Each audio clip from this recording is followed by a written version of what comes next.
Good afternoon, ladies and gentlemen. May I have attention, please? All quiet, please. Thank you. Go ahead and take out your notes. We're going to be continuing with the Renaissance with a particular focus today on art. Glad to see you guys here. We are, as you know, the elementary is closed until October 5th. They're doing remote at home. So we're trying to keep everything going and so forth on here. Just by way of explanation,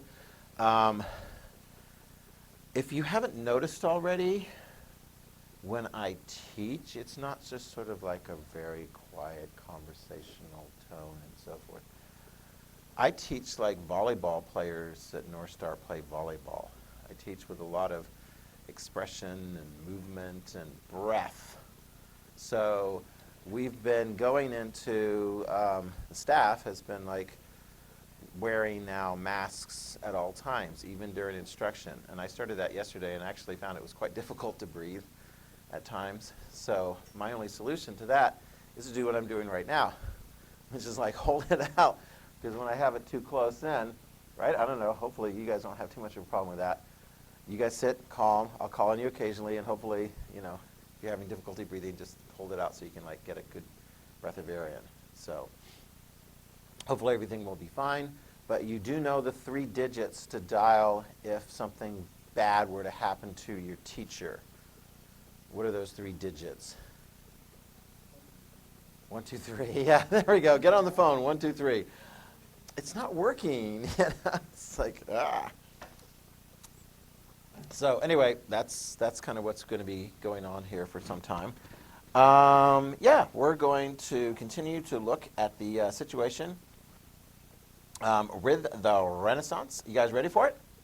All right, we're going to be looking into some art, and I will post some additional video for you guys on the Renaissance. Okay, some of you guys actually, I don't know. You're wondering, it's like, shouldn't I be doing a quiz soon? Don't I have lots of extra work and so forth? Other people are going, no, I think it's fine, and so forth. I did get a message on behalf of somebody who's like taking it at home. What you should be doing, of course, is going over your notes and reviewing and so forth. I will have some additional video coming up for you on the Renaissance. So that's what you guys will be doing tomorrow. Okay? You guys good? Any questions? Ready to go? All right, bring it. Okay. So, where we left off last time, we were looking at the Renaissance, the new birth, where there's things new, but they're bringing back some things from the past. The great old days, right? We're going to make Europe great again. We're going to make Italy great again. Ancient Rome, ancient Greece, looking back at medieval time period and saying, yeah, that wasn't the greatest. The Middle Ages, right? I don't know. How do you guys look at, not so much the Middle Ages, but middle school years? Do you look back fondly and say, oh, I wish I was still in middle school? You're shaking your head no. How many of you guys wish you were still in middle school? No hands. How many of you guys are glad that you're now in high school? How many of you guys are looking forward to what comes after high school? How many of you guys are like, don't rush it. Okay, one day at a time, all right? I'm just getting used to this. Well, it's really weird because we talked about this last time. Make sure you have this in your notes if you don't already. During the Renaissance time period, I mean, we're not talking so much about the poor people because the poor people's lives are going to be tough all different ages. We're talking about some of those like you guys, the merchants in Venice who are doing very well. You know, the people working for the Pope in Rome who have got some more money coming their way. The bankers in Florence and so forth, right?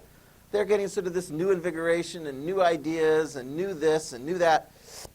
It's amazing how much optimism will come when you got a bunch of money in your pocket. And then you can start going, I'm going to spend it on something nice. Well, that's what we're going to be looking at today. We're going to look at a lot of those kinds of things associated with art, and particularly painting and sculpture. We're going to give it some names. We're going to give it some names of some of these people, and we're going to look at some of the different changes that were taking place. We saw last time, and by comparison, this is what's really cool about like art and art history. We saw last time that you got a lot of painting, a lot of art in the time of the Middle Ages, right? And a lot of the painting subject matter was, I don't know, what was the subject matter? Yakov. Religious art, exactly. And particularly what religion? The Roman Catholic form of Christianity within the whole Christian framework and so forth. And that was pretty much the only game in town in Western Europe, Roman Catholicism. Okay? Now, we see a lot of symbolism.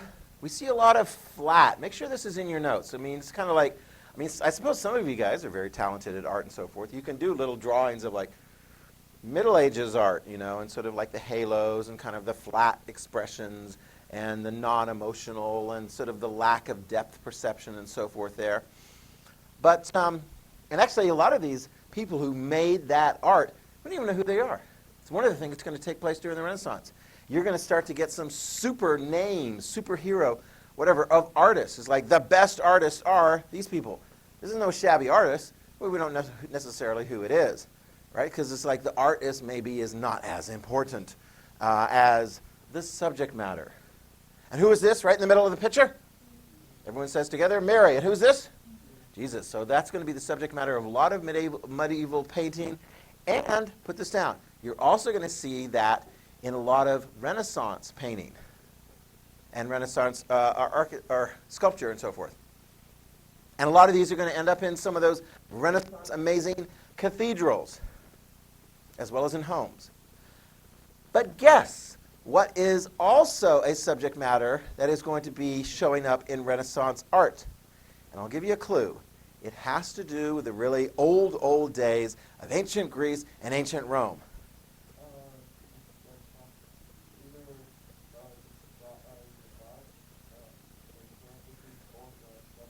Now, wait, did you just say, I want everyone to listen to this.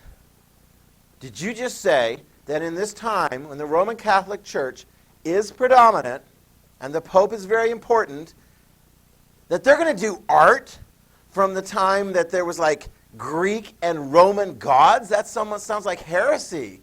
That sounds like a very unchristian thing to do. Is that what you're saying? I think so. Yeah, everyone write that down. They're going to do a lot of art of the old ancient Greek and Roman gods, which is a very interesting thing. You're going to see lots of examples of that. So part of the answer to the question, why are they doing art of the old ancient Greek and Roman gods and those stories and so forth? Well, part of the answer is because it's from ancient Greece and ancient Rome, and all that stuff is really cool.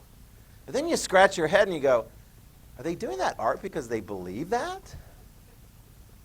Is all of a sudden ancient Greek religion and ancient Roman religion becoming popular again and widespread as far as practice among the people? Do you think that's it? No. Now check this out. If you were the Pope, Blake, would you have a great artist do a depiction of Roman gods and goddesses? Why not? No, I mean, the Pope's the head of the Catholic Church. All right? If you are a wealthy merchant, Spencer, and let's say you live in Venice, okay? So you've helped to pay for a really beautiful cathedral in Venice, St. Mark's, and you've got some really good art and so forth that's going on in the cathedral. But now we're talking about your house. Are you going to spend a bunch of money on your house? You're a wealthy merchant. You're not the only one. I'll give you a clue. The other wealthy merchants have got really big houses. What about you? Yeah. You want to make sure everybody knows you're a great wealthy merchant. Are you going to have art in your house? Yes, write that down. The wealthy people buy art. It's not just the church that is going to be the patron, is going to be spending a lot of money on art and architecture. Wealthy people are going to spend money on that too. So Spencer, what kind of art are you going to have in your house? We'll give you a couple of choices. Are you going to have art from the ancient Roman days, depictions of the stories of ancient Greek gods and goddesses, Roman gods and goddesses? Or are you going to have Christian art? Or are you going to mix it up?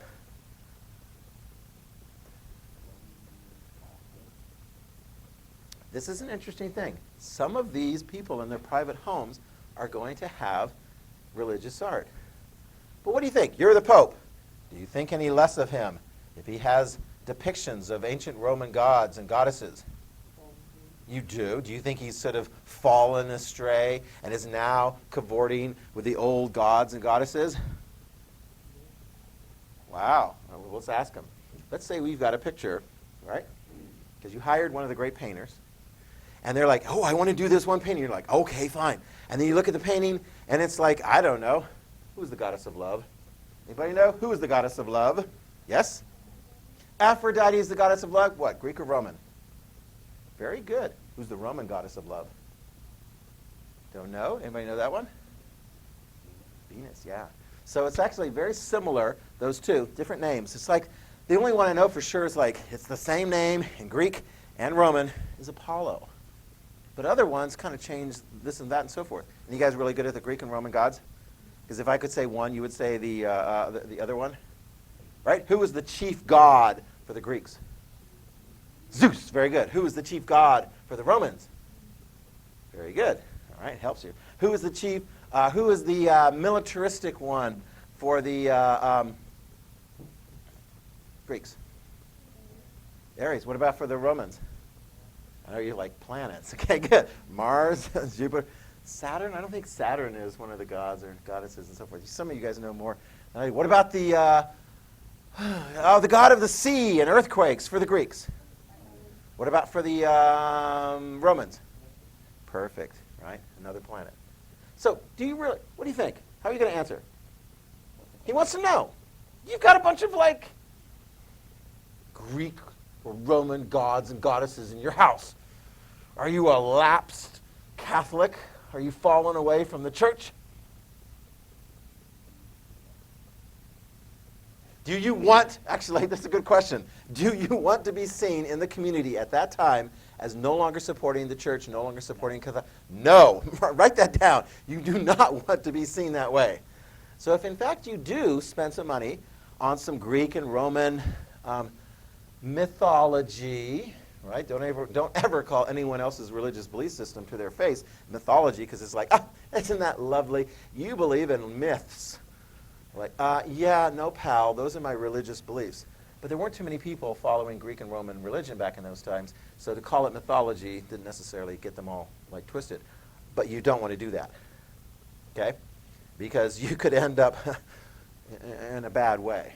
But nevertheless, does anyone want to come up with an answer? He's got Greek and Roman gods in his house. And he's saying, I'm not a believer of those gods and goddesses. So what is his excuse? It's just art. Yeah, it's just art. It's just Greek and Roman stuff. We got old Greek and Roman ideas and so forth. It's just for the sake of art. I like telling stories, right? It's very interesting. So we covered these. Let's talk about this one. I want you to write down this example in your thing, because I've got a story to tell you here. I've seen this. This is actually a copy. And a lot of times when you see great sculpture, it's Roman copies of Greek originals. Now notice, some of you guys are like, oh, great, we're in high school now. Let's see. Focus on the elbows. There you go. Yeah, I can see you smile, behind the mask. That's so fine. It's good. Get into this. You're like, okay, yeah, I love Renaissance art. And other people are like, too much flesh. They were actually saying some of the same things back then. So, is there a difference between medieval art and ancient, going too far, ancient art?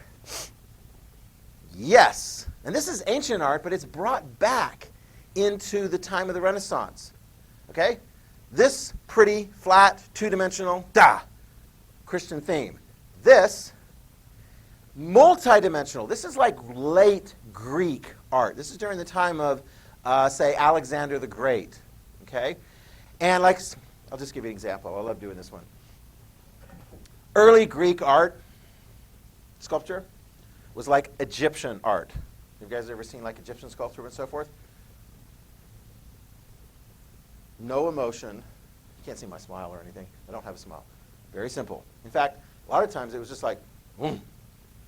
And then the Greek art, following the Egyptian example, was like, oh. And then they got really pretty radical later on in Greek art history. Watch this. Here we go. You ready for it? Whoa, a foot out. And then during classical Greek times, right, during the time of, some of you guys remember like Athens and Sparta when they were fighting and so forth. Remember that? You guys are like, really? Raise your hand if you're like, you studied Athens and Sparta and how they fought each other. No? Okay, thank you. All right. So then you got a little bit more of this. Ooh, we got some elbows bent. Got a little bit more expression. By the time you got to Alexander the Great, he conquers the Persians and so forth, check this out. I mean, you got a lot of movement and expression and so forth going on there. What is going on here? What's this guy's expression look like? He's like, I'm calm, I got this. Or is he got kind of like, I'm a struggling face? He's a struggling, okay? This is Lacoon, okay? And what's he struggling with? Can you tell? A snake, yeah, a big sea serpent. A big sea serpent. I'm going to start telling the story here about this. Notice this. This is still in the church in the Vatican. You can go and you can ask the Pope, hey, Pope, what's going on? This is not from Christian history. That's not from the Bible. What's that doing in your church? Try his answer. It's just art. Yeah, it's just art. You're like, this does not mean that we actually believe the things that were going on there and so forth. It's just art. Put this down. This ancient art is going to be viewed by people, studied by people like Michelangelo. They're going to look at the ancient art, and it's going to influence them in their sculpting and their painting too. Although, for painting, you can look at a sculpture that's already made, or you can look at models. Because people can do that. Of course, stone can hold it a lot longer, that pose, than a human. They need to get up and move around and so forth because it gets a little uncomfortable. So this is going to be very, very influential on the type of art. Let's talk about the story, though, just because it's an interesting story. Anybody know the story? I'll give you a clue. I'll give you a piece, and let's see if any of you guys could pick up on it. Raise your hand as soon as you're like, I think I know more of this story. I'll give you a clue. It starts with the Greeks, and this is really early Greeks. This is Greeks that get really upset because some guy named Paris showed up at one of the Greek city-states, I think it was Sparta, and went off with Agamemnon's wife. You know that? You know his wife's name? Some of you guys are like, I'm starting to remember it. Her name was Helen. Apparently she was very fair. She was very beautiful, and she wanted to go with Paris. And they went back to their home city on the other side of the Aegean Sea. So just to the west, or excuse me, to the east. They went to a city named Troy. Very good. A very big, powerful city with big walls. Paris and his dad were there. His dad was ruling over Troy, and the Greeks were upset. And what did the Greeks do? They went after her. They say, Helen's face was so beautiful, it launched 1,000 ships. You're like, launched 1,000 ships? Yeah, Greeks loaded up into 1,000, or I don't know how many ships, and went over there and went to war with Troy. What is the name of the war called? The Trojan War. How did it work out? Who won? The Greeks or the Trojans? Anybody know how? The horse. So like a horse, what, did like a Greek get on a horse and like attack a wall? That's not going to work. What do you mean? Raise your hand if you're like, I don't know what he's talking about. A horse, a Trojan horse? Actually, to be honest, it would be like the Greek horse that was given to Troy. How many of you guys have heard the story of the Trojan horse? Have you? All right, tell us the story of the Trojan horse.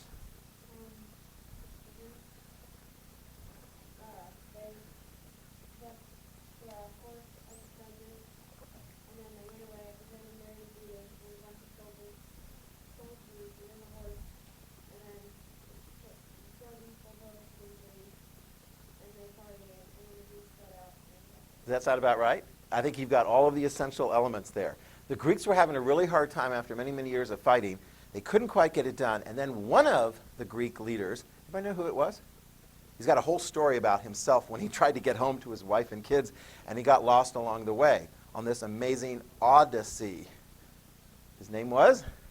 Odysseus. Yeah, Odysseus. He was the very clever guy that came up with the idea. And his idea was, let's pretend we've quit, we've left. Take some of the ships and take them apart and refashion them into like a horse. Anybody know what the significance of the horse was?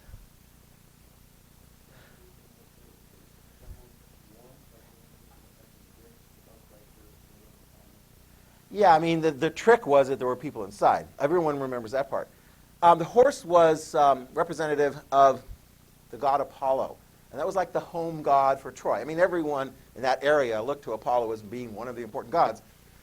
But it was like the Greeks were saying, we give respect to you. You won. And it made it look like they left, that they were gone. When in fact, a significant number of the Greeks were actually inside the horse, right? You know that part? And the Trojans did take it in the city. But before that happened, right, there was one Greek on the shore to explain, in case the Trojans couldn't figure out what was going on, to explain to the Trojans what the significance was. And as the Trojans came out of their city and approached and looked around, they didn't see anything. They just saw this one pathetic Greek guy who said, they left me, you won, you're so great.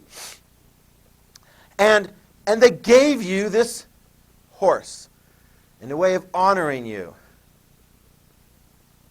There's another part to the story. Laocoon comes up. He's not Greek. In fact, I don't even know if he's Trojan. He's a soothsayer. Anybody know what a soothsayer is? Any of you guys say sooths? If someone were to come up to you and say a sooth, what would it be? I predict you don't know what a soothsayer is. It's a predictor. It's somebody who has the ability to sort of like read what is going on in the world and predict the future and so forth. And Laocoon was a well-regarded soothsayer. Here's Laocoon. He tells the Trojans, beware of Greeks bearing gifts. Don't trust that. Don't take it in. There's a trick coming. Got it? And just what happened at that moment. See, this is part of the whole story. The gods are involved in this story. And one of the gods favors the Greeks. And that was Poseidon. Poseidon wanted the Greeks to win with his help. So what did he do? He sent the sea serpent up. And he grabbed Laocoon, and in this portrayal, his two sons, because it looks cooler if you have a couple sons thrown in there as well. The sea serpent grabs Laocoon, the soothsayer, and the sons, and drags them into the ocean where they perish. Wow. And then the Greek that's on the shore, like watching the whole thing going, whoa. He's like, yeah, he was lying. And his lies upset the gods. And that was why he was destroyed. Isn't that a cool story? And then, of course, then they bring the horse in, and after they're all partying and so forth and so on, the Greeks come out, and from the inside, destroy Troy. Oops. Fascinating story. It's a Greek mythological story with powerful emotion and movement and everything. Okay? Well, let's look at some of the early artists in the Renaissance. And let's go to some of the top ones. Michelangelo, write his name down. All of these ones now, if you have the handout, you're like thinking, oh, now we're getting into a lot of these bullet points. Because we're going to get into Donatello, Leonardo, Michelangelo, Botticelli, Raphael. We're going to get into all those guys. Okay? So all of those different examples and pieces and so forth, you can make a little notation in your book as to what it actually is. First of all, Michelangelo. How many of you guys have heard of Michelangelo? Is Michelangelo depicted anywhere in this class? Permanently. I mean, we've got him right up there. Is he depicted permanently anywhere in this class? You see it? Where? Yeah, this one right here. Right up there, Michelangelo. You can't quite read it, but you know. That's Michelangelo.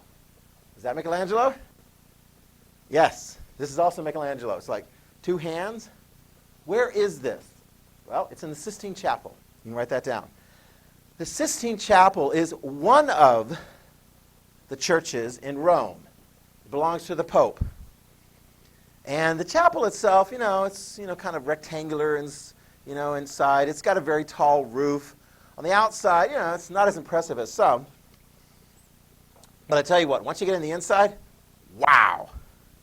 They got the best painters to paint the inside. All the walls, the back wall, and yes, even the ceiling. And it's always fascinating because when you go to the Sistine Chapel, it's part of the Pope's territory. It's part of the Vatican City. You go to the Sistine Chapel today, a lot of people go, yes, you get some people who are there, who are devoted Catholics and so forth. But it's always tough because the people who are in charge are like, well, this is a church. So you need to be quiet. And yet people walk in, they're like, oh my gosh. And they're looking up all over the place. And then the person, the official is like, shh. And everyone's like, okay. And then after a while, it starts getting up again and so forth. Because in the Sistine Chapel, you have major works of art. It's like an art gallery with the whole thing right there. And the poor artists that painted the sides, they're good too. But the one that's most famous is the guy who painted the ceiling and the back wall. And he painted them at different times in his life. Write it down. Michelangelo painted the ceiling and the back wall. And this is very interesting because if you look at Michelangelo's work, that guy was really good. He studied ancient Greek, Roman art and architecture, and he came up with new things. So, for example, in ancient Greece and Rome, their paintings aren't like that. You tell me. Raise your hand. I need an art critic. What is so different about this particular piece than a medieval painting? They're both in a church, yeah? The perspective. Is that something that jumps out to you? Write that down. Perspective. Okay? Michelangelo has figured out, and others did, how to create a three-dimensional perspective. All right? So, can you fill us in on the tips? Help us out there, Jordan. What has Michelangelo done to help us look at that on a flat surface and go, that's three-dimensional? Go ahead. Shading. Very good. Shading. It's kind of like, I knew that. Shading. With very careful attention to shading, you can get that depth perception. We'll see other examples later on, and I've got some on the screen, but I can just walk over here as well because we're going to be looking at Raphael's. Another thing that helps with depth perception, without necessarily looking at a painting right now, but look at this one. Raise your hand, someone else, an art critic, besides Jordan, tell us what else is Raphael doing in this particular painting to create that three-dimensionality? What are their tricks? Jordan knows. You got another one, don't you? Can anyone think of anything else? Think of not just the people, but the stuff in the room. Can you guys see that? Actually, let me see if I can pull it up here. Actually, this is a good example here. Three-dimensionality in Leonardo's Last Supper. What else is going on? What else is going on that helps you to go, oh, that's further away than here?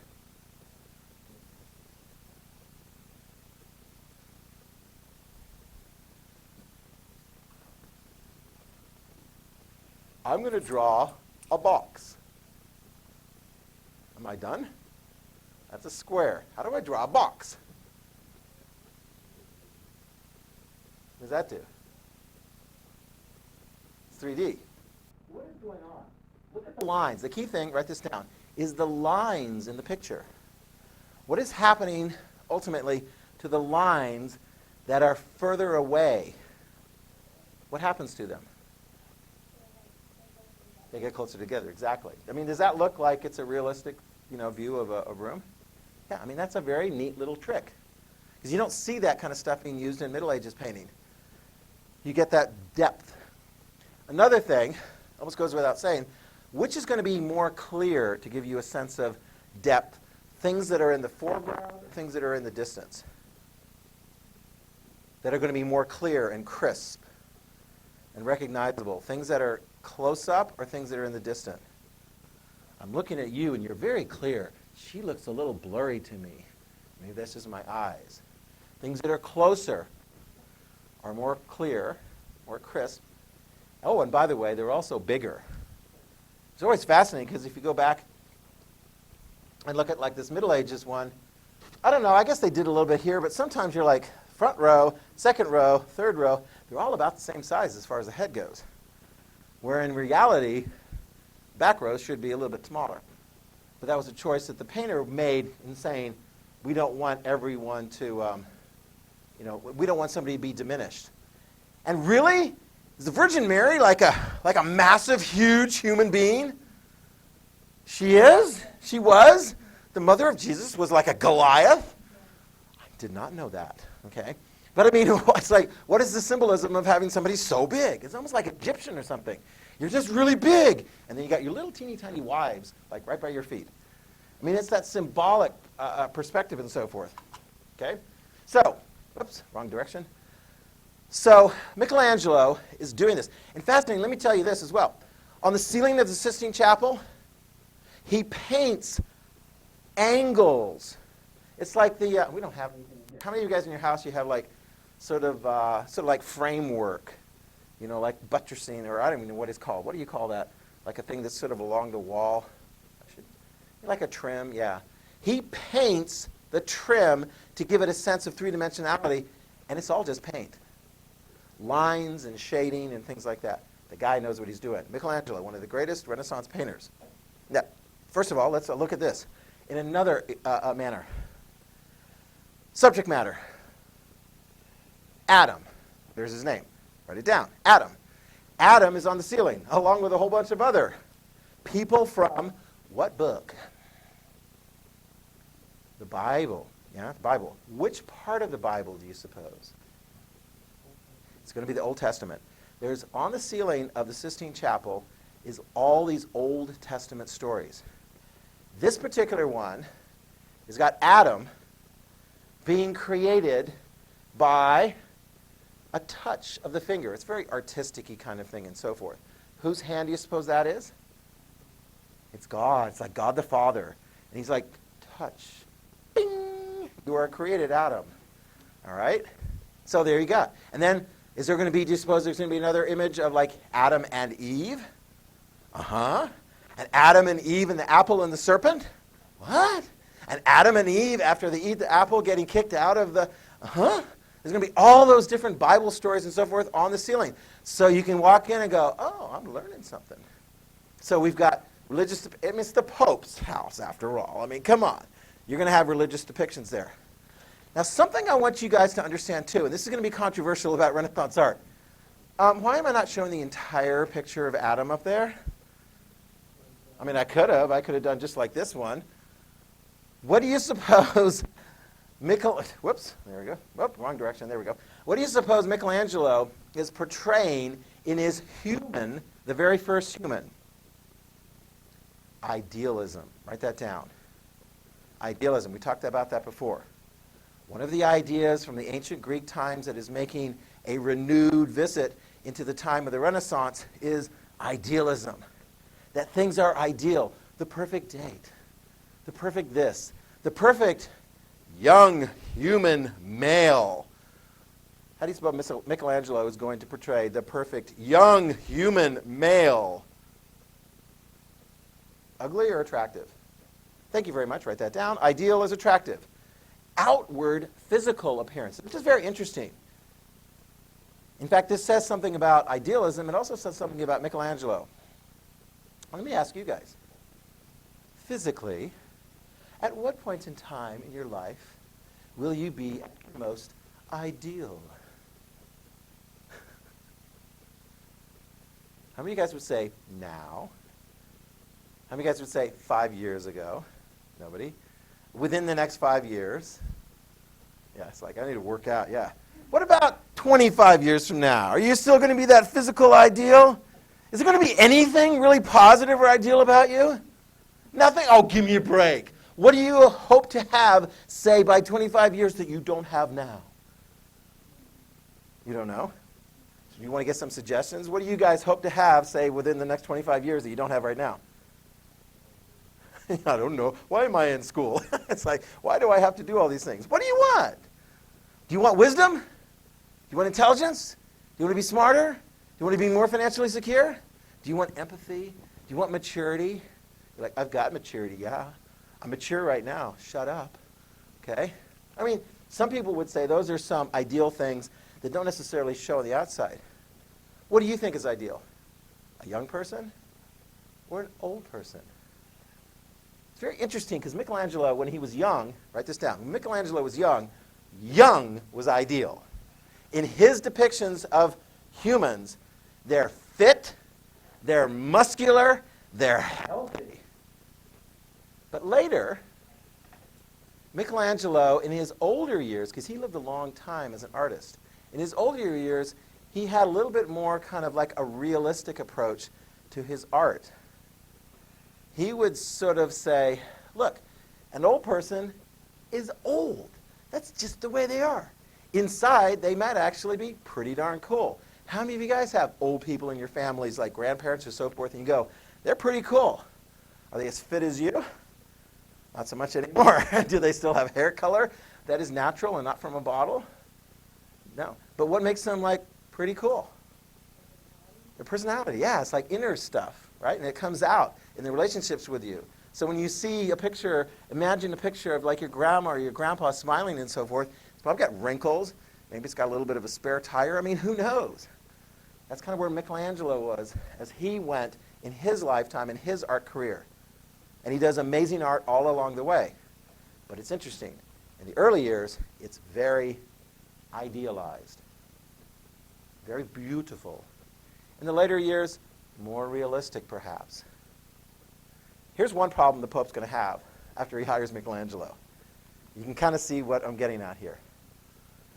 A human, young Adam ideal, how is he going to be portrayed on the ceiling?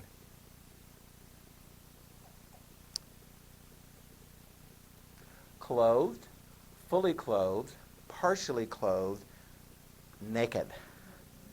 Naked. You can write it down. Actually, naked, I think, is spelled N-E-K-E-D, naked, right, as opposed to naked, which is how most people would spell it. He's naked.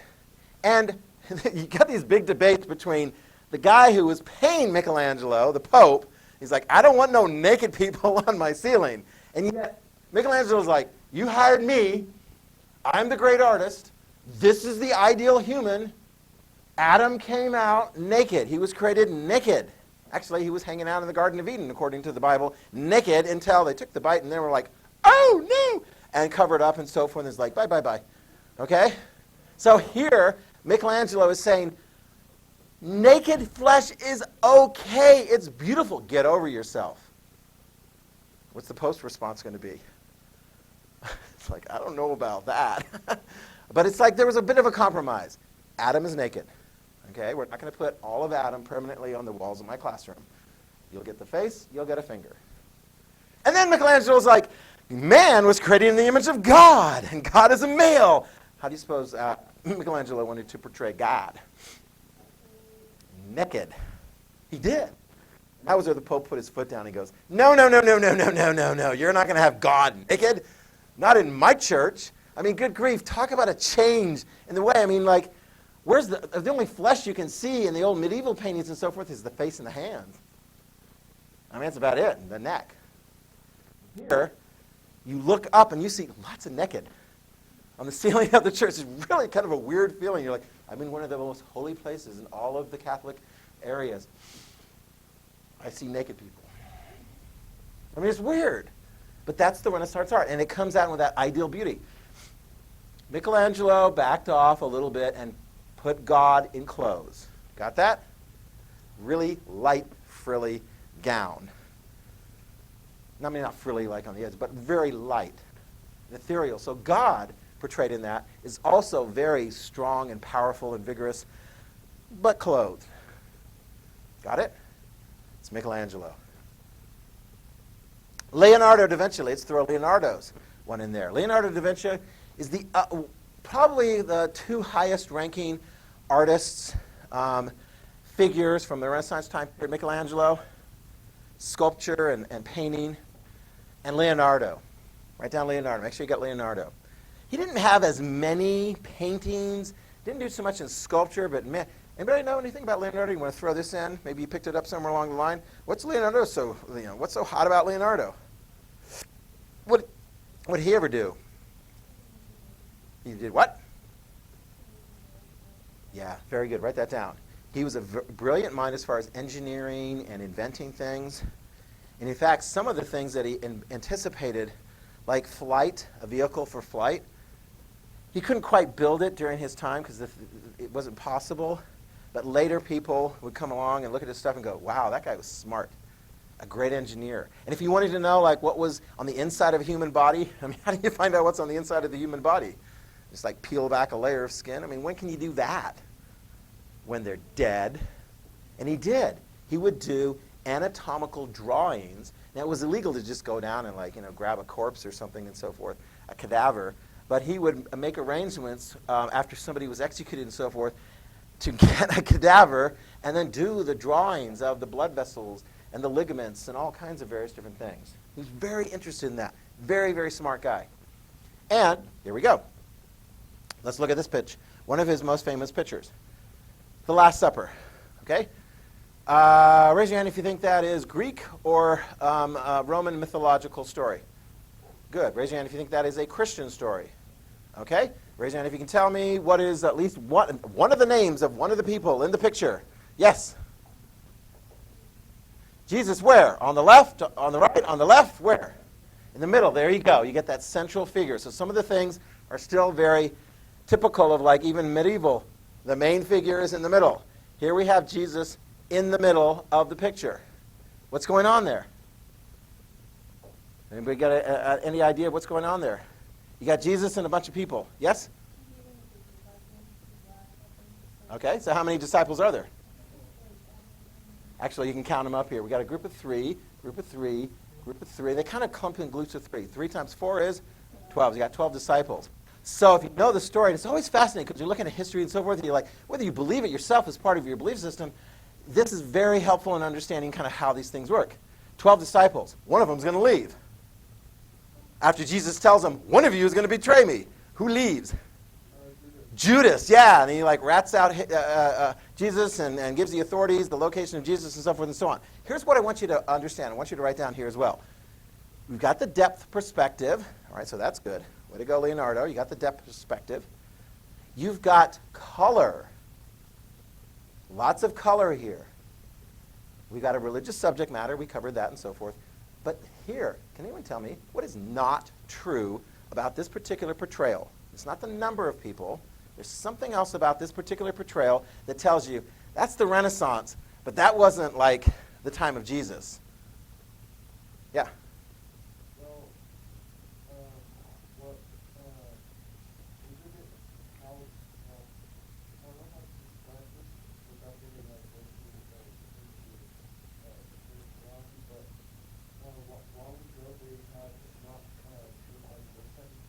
Perfect. Write that down, the tables.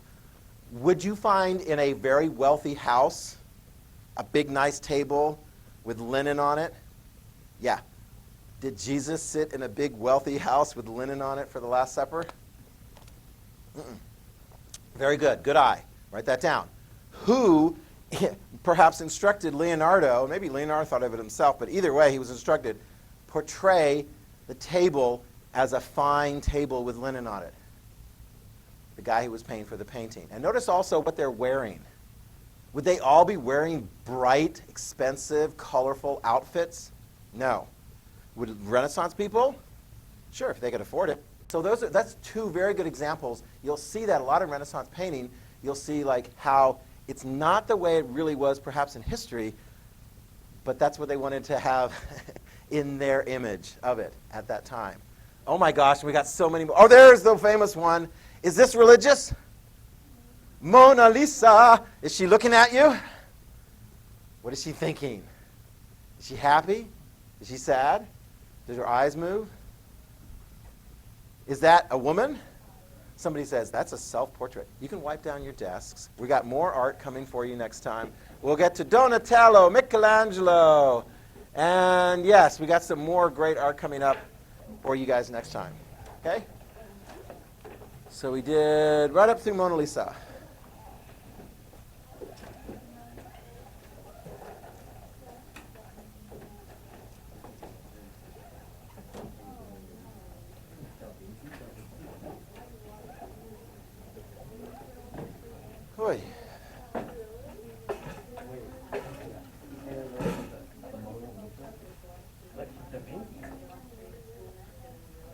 She's watching you. Her eyes follow people, different parts of the room.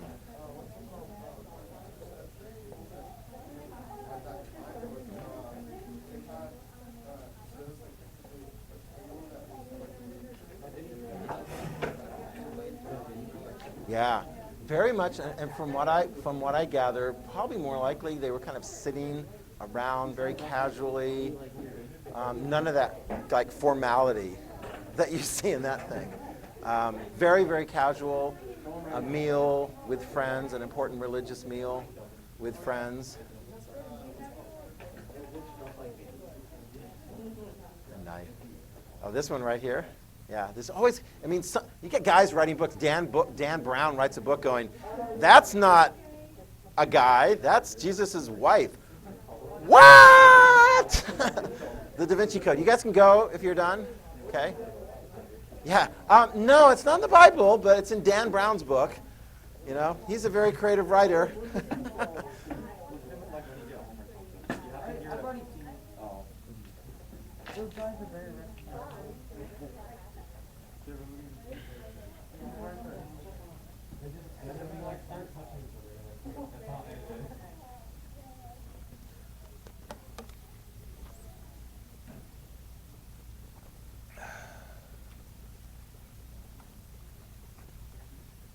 Good afternoon. Yeah, I'll be like this all period. Because I need to breathe, and math, I can't breathe. Not the way I teach. Because I don't teach like, I teach, and I have to like breathe in and out and so forth, and I'll pass out if I don't like hold it out like this. So, that's the way it is. Darn it.